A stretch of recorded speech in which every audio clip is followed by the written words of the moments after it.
Two speakers this afternoon. First one is Rear Admiral Douglas Small, Commander, Naval Information Warfare Systems Command. He's a graduate of Marquette University, and he received a Bachelor of Science in Physics. He also holds a doctorate degree in physics from the Naval Postgraduate School. He's an engineering duty officer by trade, and has had a number of tours and acquisition over his career. I'm not going to read them all, far too many to mention. He assumed command of the Naval Information Warfare Systems Command in August of 2020. And Admiral, with that, the microphone's yours, sir.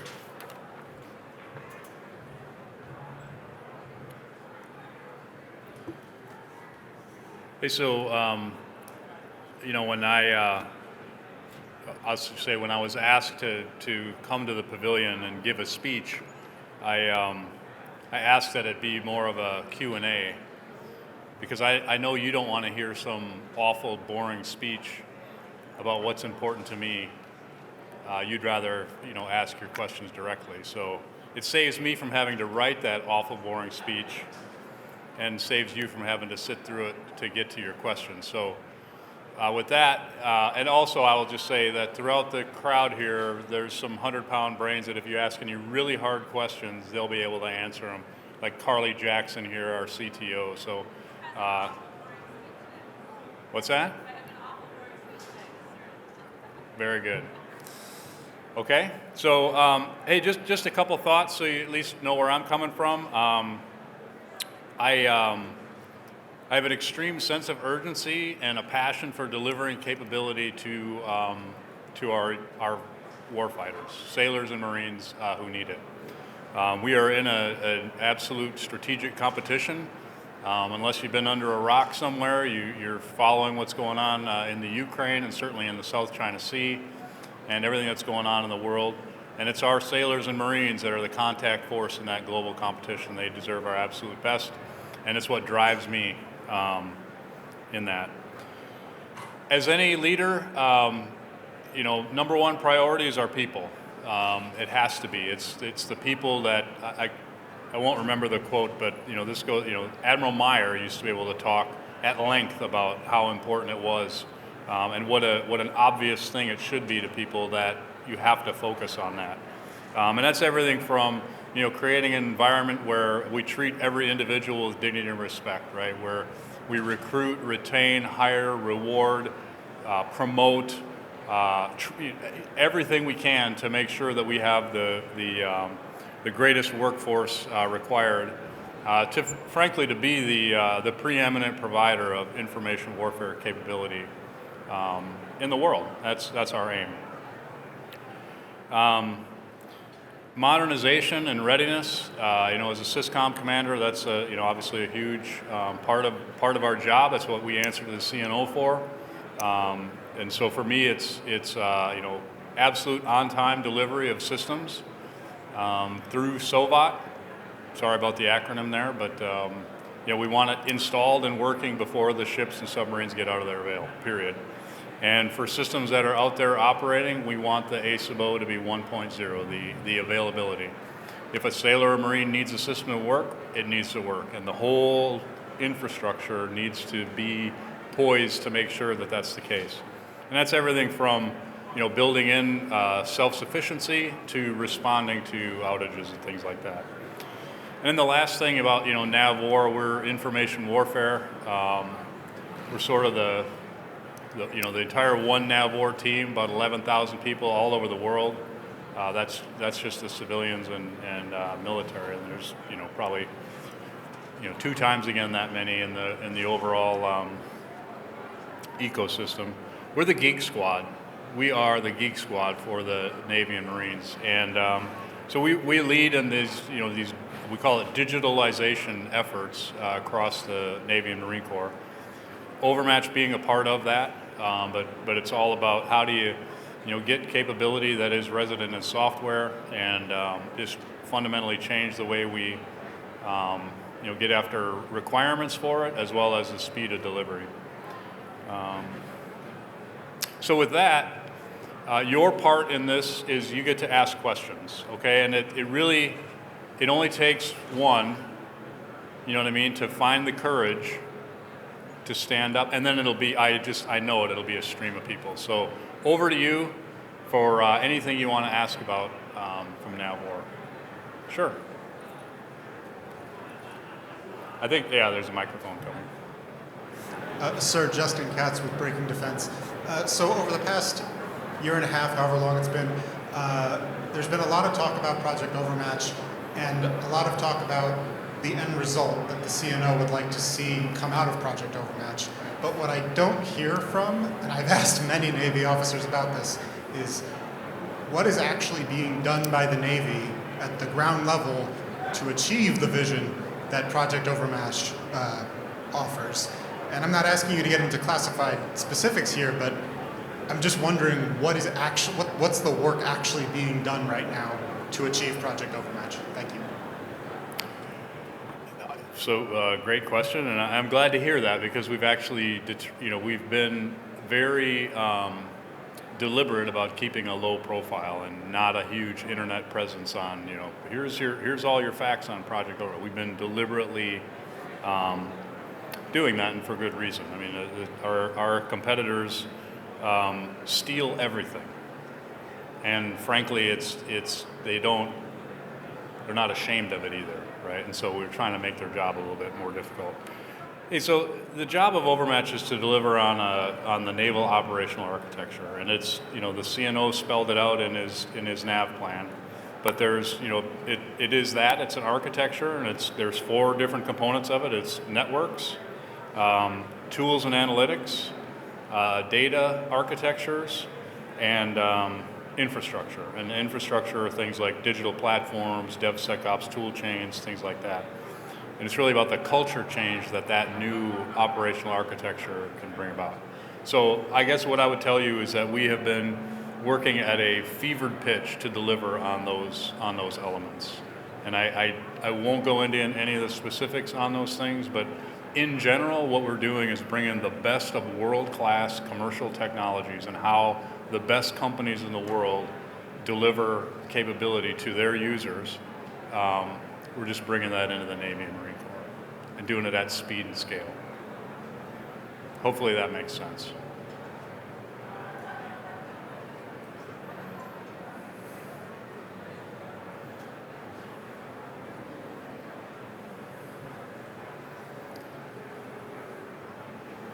Hi, sir. Megan Eckstein with Defense News.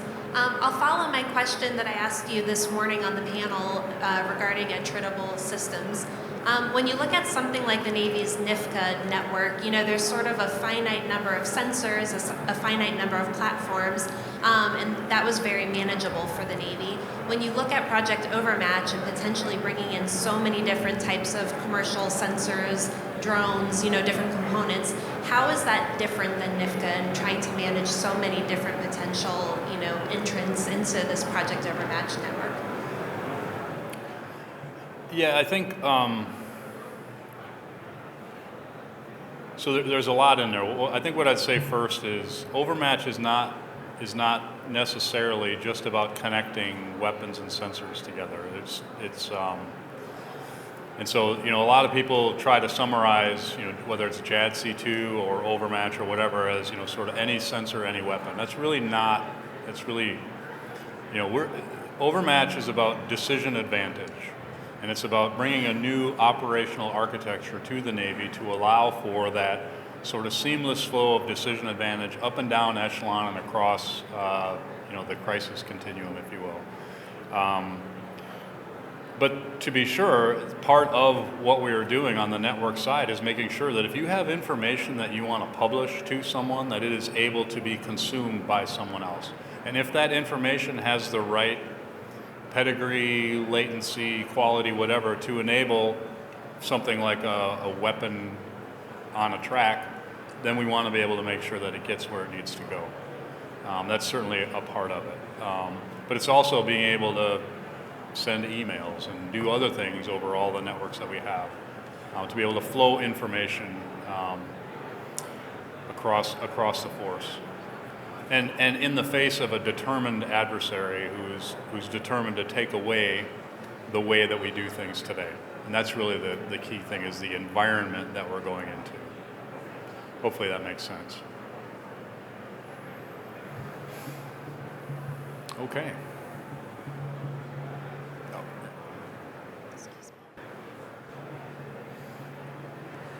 Hi, sir. Mallory Shelbourne with USNI News. If I could follow up on the questions from my colleagues, something we've talked a lot about at this conference is the ability for the Navy to communicate what it needs, especially to the public that might not come to conferences like these as the rest of us do. So if you had to make the case for Project Overmatch to the public, how would you explain that to them? Can I be a little bit geeky? So I would just use an analogy, right?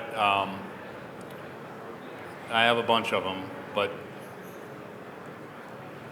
within the Department of Defense, things like digital platforms and DevSecOps and all these things that drive the rest of the gig economy out there are revolutionary inside of our department, right? To be able to embrace this sort of new way of doing business. Your life is driven by digital platforms, whether you believe it or not. If you drive a vehicle that's built in the last several years, you're driving a digital platform. Your phone is a digital platform. Everything that when you buy stuff from Amazon or your Microsoft 360 or whatever it is, your life is surrounded by digital platforms. We're just trying to bring that to the Navy and Marine Corps.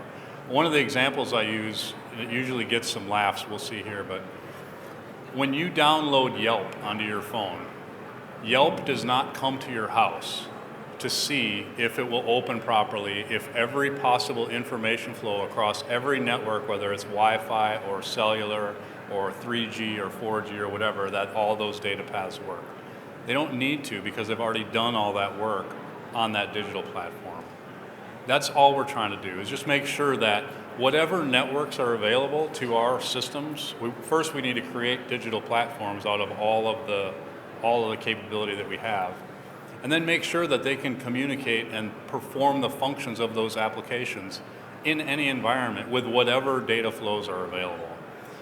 So that's probably a little bit geeky, but that's really what it's about. It's watching what's happened in sort of the rest of the world and the speed with which companies can pivot and deliver capability that directly impacts users' lives.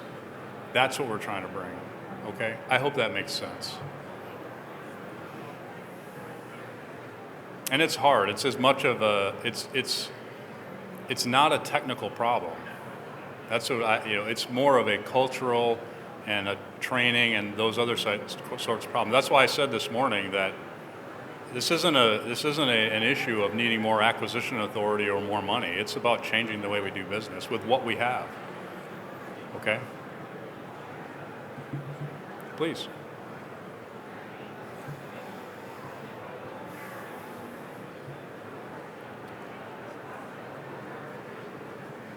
Admiral Jeff Hoyle with Elbit America. I appreciated your remarks this morning about giving sailors and Marines what they need, and the example that you used with Task Force 59 and the activities that are going on out there. Can you comment on how you see those types of activities that are fleet-led, looking at innovation, how they can feed back into your activities with Project Overmatch, and more importantly with the NAVWAR programs of record? And I'm sorry, I missed the example that you used. Sorry, Task Force 59, the example you used in the panel earlier today. Yeah. So for those of you not familiar with the Task Force 59 effort, out in Fifth Fleet, they've been challenging a lot of our assumptions on, how big does an unmanned vehicle need to be? How many missions does it need to perform? And doing it at a speed and scale that's causing us to rethink a lot of things and learn very, very quickly. Those are invaluable lessons across the board. Too often we get, everybody, when we think about autonomy and unmanned systems and stuff, everybody kind of wants to go to weapons right away, right? Like, oh my God, and that's really, there's so many other missions out there that we perform. It's just that we have, over the decades when we, basically were the only ones that had to worry about building these exquisite multi-mission systems. We just built really expensive, really densely packed multi-mission systems that would do a multitude of missions. And I think what we're learning is that in a different world, you really need to kind of devolve those missions into different parts of these systems. And it's not all about weapons, Getting better maritime domain awareness. I mean, how long we've been trying to do that as a Navy, right? Forever. Unmanned systems play a huge role in that, and they're doing it today as just one example. But there's plenty of other missions that they're really getting after. I don't know if that answered your question.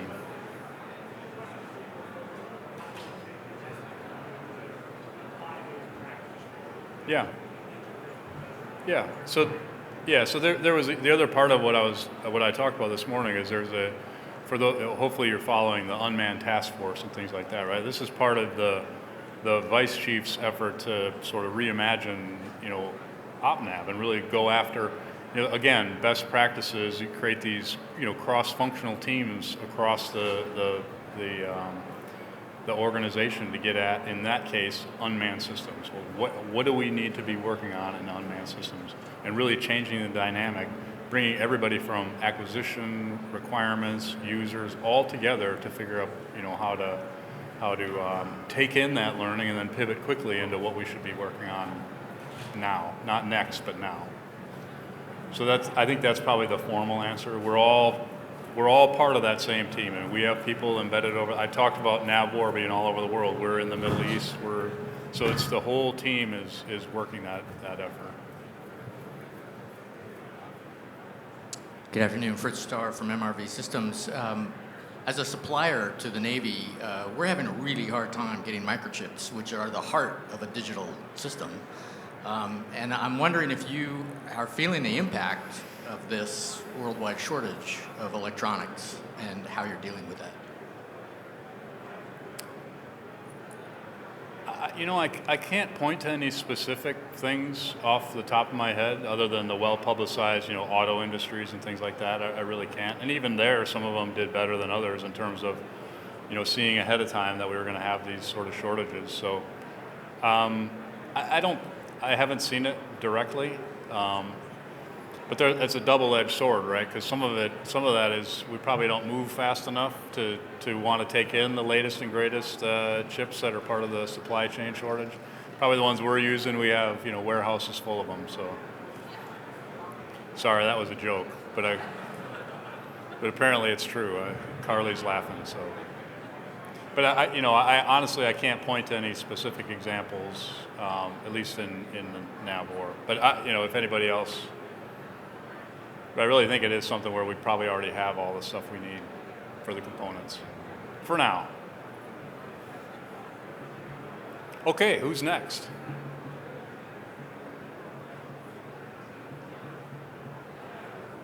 Really?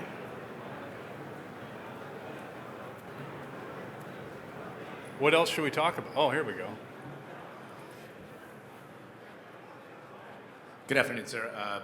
Jesse Castillo, supporting cyber and industry. Just have a question for you. So I've heard the analogy used as far as Netflix. It used to be wrapped around the axle about specific players, specific formats, DVD players and Blu-ray and all that. In this day and age, when it comes to playing a movie, all you need is an account and the ability to get to the internet. Is that how you see? Is that a proper analogy for Project Overmatch in the warfare game of the future? Do you see it as all you'll need is internet connectivity or network connectivity and the ability to get on the system? If that's not a proper analogy, sir, what would you offer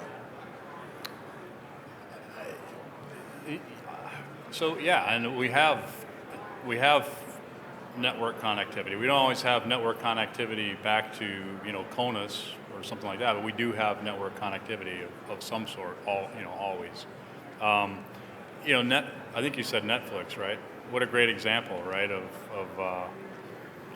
I forget the exact term that they use, but that's a system that has built in a lot of resilience for. Hey, I start downloading a movie. Oops, this one went down. It comes over here.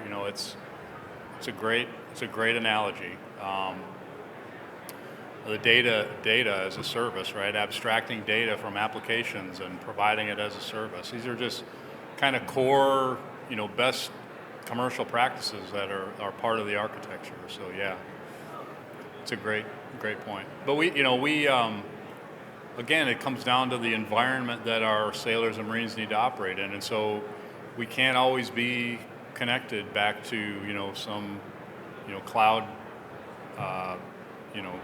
commercial cloud provider. We have to be able to build in the resiliency to be able to operate without that. So we're bringing sort of the cloud to them, right? That all those technologies bring those out to the edge. Okay, I think there was a question over here somewhere. Good afternoon, Alicia Gamboa with NAVWAR. You had said that changing the way we do business with what we have, what specifically needs to change in the way the DoD and the Navy does business, and what is the Navy and NAVWAR doing to change that?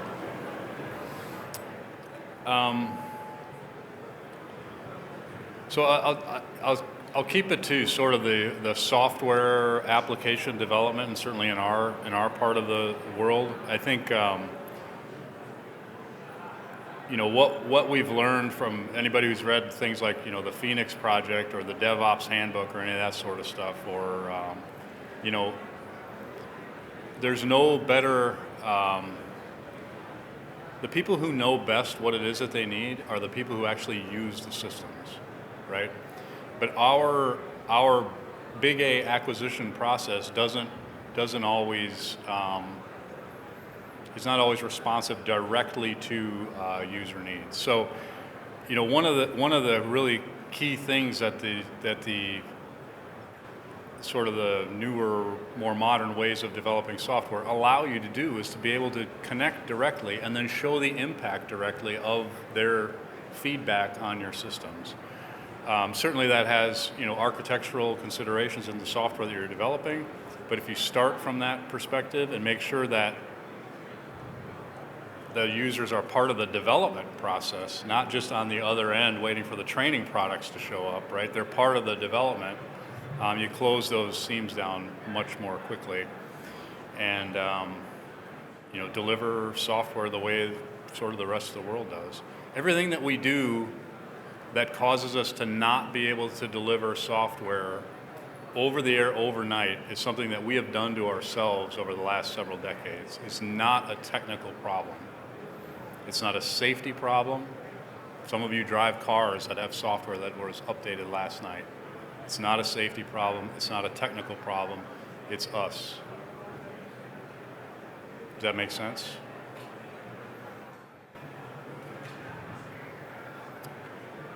Okay. Hey, sir, I've got one for you. Oh. So I am going to speak a little bit later about the outcomes from the most recent prize challenges. Yeah. But so you don't take away all my thunder, I was just hoping you would share your most profound takeaway from that to generate some interest from the group to stick around. Yeah, I don't know how far back to go with the answer to this question, but I'll start with what an amazing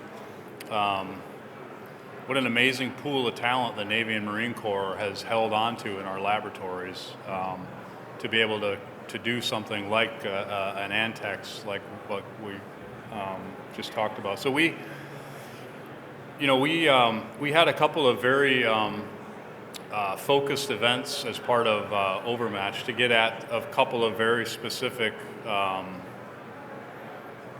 demonstrations of capability through prize challenges. And we were able to utilize a lot of the smarts and a lot of the technologies to sort of abstract the classified parts of what it is that we were looking for and be able to produce an environment where people could come in with things like routing protocols or a containerized AI application and get access to government data and demonstrate things in our environment, kind of folded into the larger effort. And it was a tremendous learning experience all the way around, and we were able to do it in a couple of months. It was just unbelievable. And very, very impactful.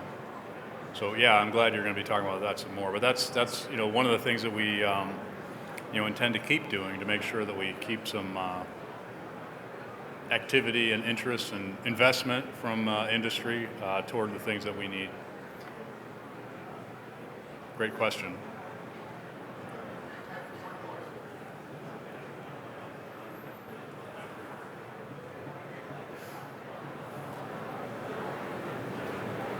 Good afternoon, Admiral Small. Ed Leopold from Persistent Systems. Forgive my voice, it's cooked from walking around this place. Just curious, for Project Overmatch, currently, obviously you have a team, a government team. Is there a plan to build a working group to bring expertise in different areas, to have a seat at the table in terms of analysis of alternatives and capabilities and requirements development now and in the future in the next 5 to 10 years to make this a reality? Over. So I don't know that I have a specific vision for a working group like that. What I will say is we listen to everybody. I've had multiple classified industry days where we've invited everybody and their LPO to come out, giving you the full secret discussion on what it is that we're doing. Put my contact information out there. I'm on LinkedIn. You can get a hold of me there. I'll if you want to send. Chris is going crazy over here because he's going to get bombarded. But what I don't want you to guess at what it is that we need or want from industry. Okay, and I also don't want you to wait for a working group to be established to let me know that you have something that can help us today. Get a hold of us, let us know. We will figure out a way to work with you. First, we'll let you understand our problems, what we're trying to solve, and then you can help us understand how you can help us solve them. But that's the reason I'm here. Okay, that's the only reason. So please get in touch with us. We have a lot of great capability to take what it is that you're doing and get it evaluated and in the field very quickly. Okay? Thank you. Is that it? All right. Thanks, everybody.